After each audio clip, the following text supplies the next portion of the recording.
ce n'était pas Jésus-Christ, je n'existerai plus. Matthieu chapitre 9.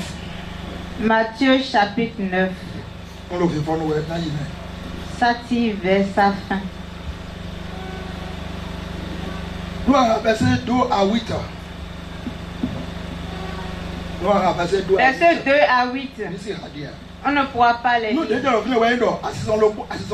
qui est dit ici, il s'agit d'un malade. Il y a 4 amis qui l'ont amené auprès de Jésus.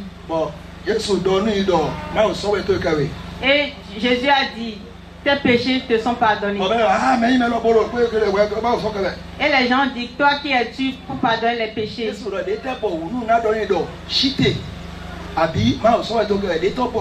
Et Jésus a dit, qu'est-ce qui est plus aisé, de le pardonner ou bien de lui dire de se lever? Et pour savoir que l'enfant de Dieu a le pouvoir de pardonner les péchés,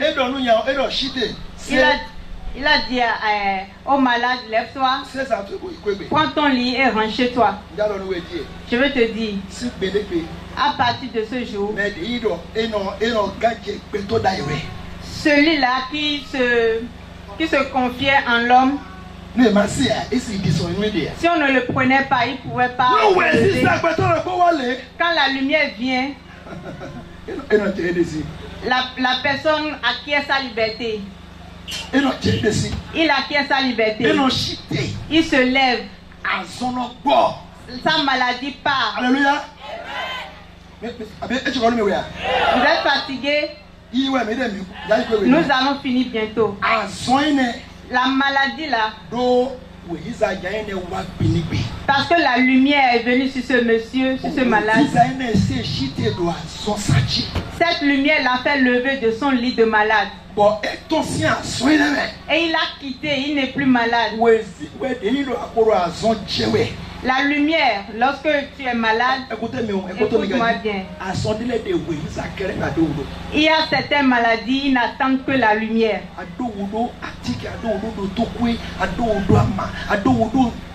Tu n'as pas besoin de médicaments, tu n'as pas besoin de tisane d'hôpital. C'est les ténèbres qui font que tu es en train de mourir. La lumière qui guérit te rencontre. D'autres personnes peuvent mourir parce que les ténèbres l'ont tué.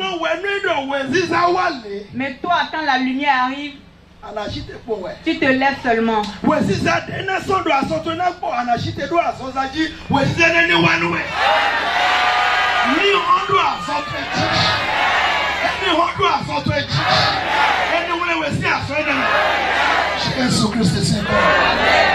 Luc chapitre 8.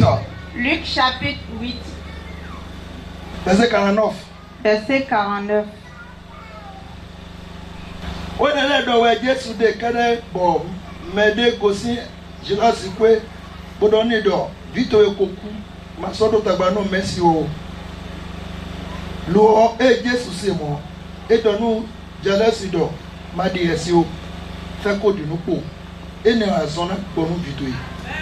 Jésus va dire ce que et nous m'aider bien comme c'est bien pour dire que pour Victor podo vino powa mais bido aviyawe podo alinawe do bi owutu Jésus kado me ma ya biwo fi okua lo amlodo we de ye ka je chicha ekoji do ye tu do fi okuku e ye ka hen vi osin alo bodo shite bo yo fon bo shite troro bo Jésus na gbe do enina dudu e pacha bi to podo vino po kala Jésus ka do sinu ye do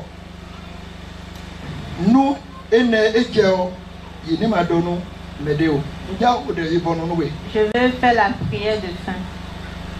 When de we hisawa lorsque la lumière arrive, amwa to vito podo vino po père et mère, e podo hesidiwe. Ils étaient encore dans la crainte. Mais lorsque l'enfant Jésus est rentré dans cette maison, lorsque leur lumière est là, est arrivée, Il a tué la peur. Il leur a dit, n'ayez pas peur. Toi qui es ici ce soir et que la peur t'a déjà enchaîné, tu as peur souvent. Ce soir, la lumière qui tue la peur te pénètre maintenant. La lumière qui bannit la peur. Que quelqu'un m'écoute. Pourquoi ceux qui meurent? C'est celui qui craint la mort qui meurt. La mort même craint celui qui n'a pas peur d'elle. Et elle voit bien que cette personne ne me craint pas. Que, bon, il faut que je le laisse. Lorsque la lumière arrive chez quelqu'un, la peur et tout ce qui lui fait peur perd leur force. Toute personne qui a peur et que l'esprit de peur t'a déjà enchaîné, ce soir, la lumière qui détruit la peur, qui renverse la peur, qui lui arrache la force, te pénètre maintenant. Te pénètre maintenant. Te pénètre maintenant. Jésus Seigneur, comme écoutez-moi bien. Lorsque Jésus, la lumière, a pénétré cette maison, les gens pleuraient.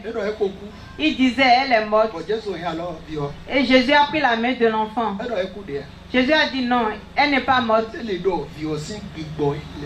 La Bible dit que l'esprit de l'enfant est revenu en elle. Lorsque la lumière vient chez quelqu'un, tout ce qui est parti revient. La vie revient. L'esprit revient. La gloire, la joie revient. Lève ta main.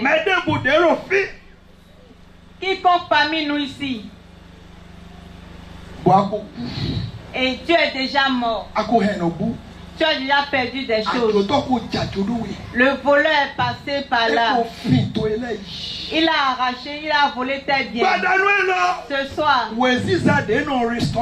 la lumière qui restaure,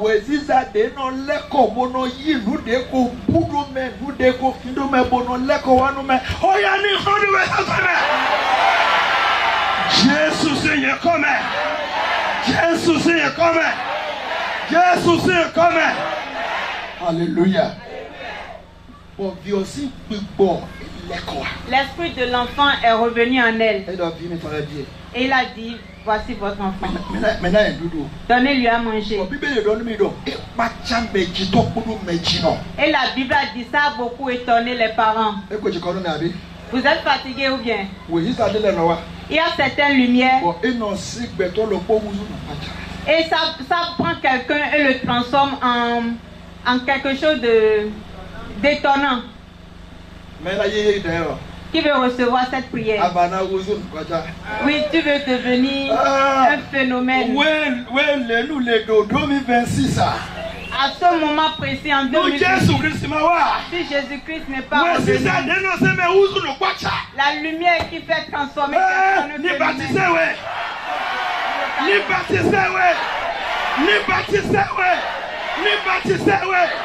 Jésus c'est comme la Bible nous dit que les parents, père et mère, étaient étonnés. Je prie encore. La lumière qui te transforme en un phénomène chez tes parents, parmi tes semblables. Tu deviens